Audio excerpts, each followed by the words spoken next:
Hi! Starfield Shattered Space is finally here, the first big expansion from Bethesda, and I'm really excited to talk about it. So if you're on the fence, consider sticking around so I can tell you all about it. So if you're new here and you love all things Starfield, Bethesda games, RPGs, The Witcher, Mass Effect, if any of that kind of stuff sounds good to you, consider leaving a like at the least and a sub at the most.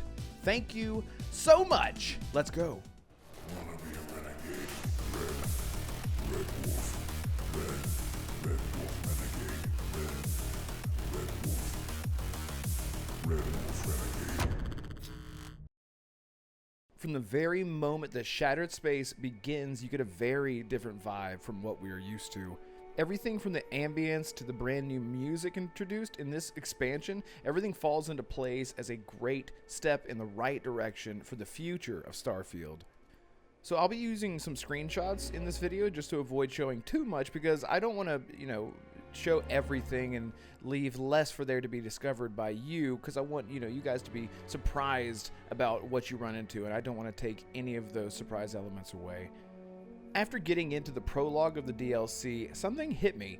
If this is the direction of the tone and the science fantasy that Starfield is going for, I'm in.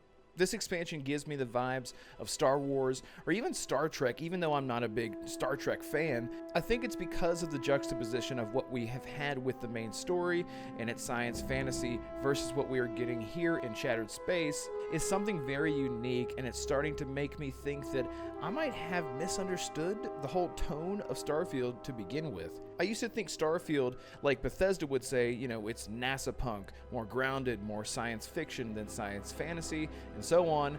But no, it truly is science fantasy mixed with the NASA punk and grounded vibe. Shattered Space takes you to an alien-like world that is not only breathtaking, but truly feels like a massive expansion to the universe with the addition of the new planet, Varun Kai. You will be introduced to a whole new culture within the Starfield universe, with new customs within that culture, adding an entirely new faction that feels alien in nature, hence the reference to Star Trek or Star Wars. After putting so much time into Starfield, you will feel the culture shock once you land on this new world. And because of the foreign nature of everything just feels so fresh, like you were looking at the game with a new pair of eyes.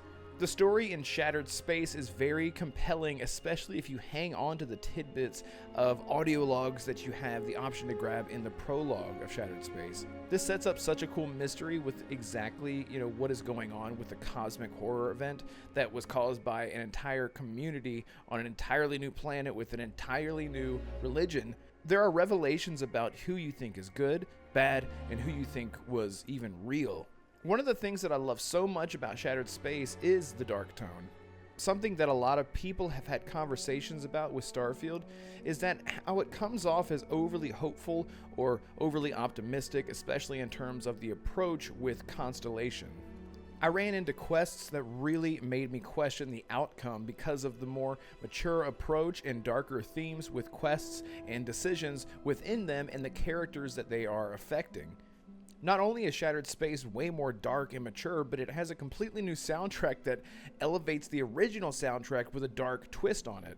And I don't think that music gets enough credit in video games in general, and this is no different. The dark tone of the soundtrack just gives you an entirely new vibe when jumping in versus what you were used to in Starfield. One of the things that I noticed right away is how the game does such a great job at making you question exactly what is real versus some sort of talked up religion. And this planet is full of lore and mysteries, and Bethesda did such an amazing job at delivering on the handcrafted promise.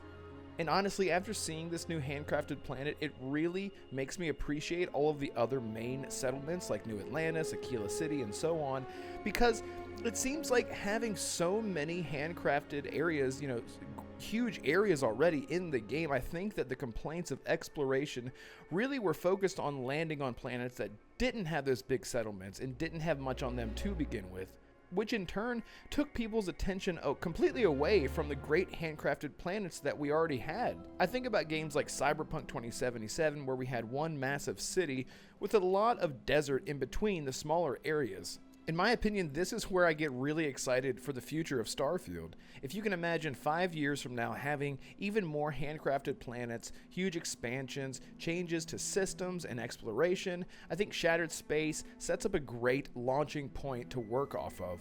There are new weapons and armor, and the armor is something that I've talked about before, being so excited about because it has a more sleek, custom-made look in this expansion than something that looks very manufactured, bulky, with tubes all over the place kind of thing that we're used to seeing in Starfield. And this gets me really excited at the prospect that Bethesda is listening. One of the things that I have noticed, unless I missed it, is that a major complaint with the companions has still not been addressed here, touching on the hopeful tone that I talked about earlier that we see throughout Starfield. There are no new companions that have a more realistic, darker attitude in comparison to the goody two-shoes feel of Constellation. It always just feels really odd running around doing semi-good things while your companion dislikes almost everything that you do that, even comes close to being kind of bad.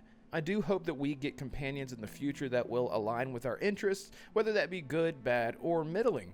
Another thing that hit me while I was playing this was the fact that they released the Rev 8, the vehicle for Starfield, before launch. Maybe to get some public testing and bug fixes with the vehicle, which they did, before the launch of Shattered Space, because Shattered Space is 100% curated to be married with the use of a vehicle. And it works really, really well. This is where I got a lot of the Mass Effect vibes, driving through an incredibly alien-like planet with massive destruction and monuments in the background. And I never really knew that I wanted a vehicle until I was in the vehicle, and it is such a great addition. And due to the fact that you are traveling a lot and at a much faster rate, it gives you a much better idea of just how massive these planets are. And it can feel like there is a whole lot of nothing whenever you are moving at a snail's pace on foot versus using the Rev 8 vehicle, and in Shattered Space, that's where you get that great impression. Honestly, overall, this expansion is nothing like I thought it was going to be, and if you're on the fence, I would just recommend giving it a try and not going in with any sort of preconceived notion that would otherwise deter you from having a great experience to bring you back into Starfield. So there you go. I just wanted to give some of my thoughts on Shattered Space because there's a lot to unpack there, so I didn't want to touch on any of the story stuff, but it's good. It's really good. I've been really excited about Shattered Space for a long time, and Bethesda delivered. This is a great trajectory for the future of Starfield if Bethesda keeps going in this direction, and I cannot recommend it enough. So shout out to you, Bethesda. I think you guys nailed it. So if you like this video and you love Starfield, don't forget, consider leaving a like at the least and a sub at the most, and I'll see you guys next time. Goodbye.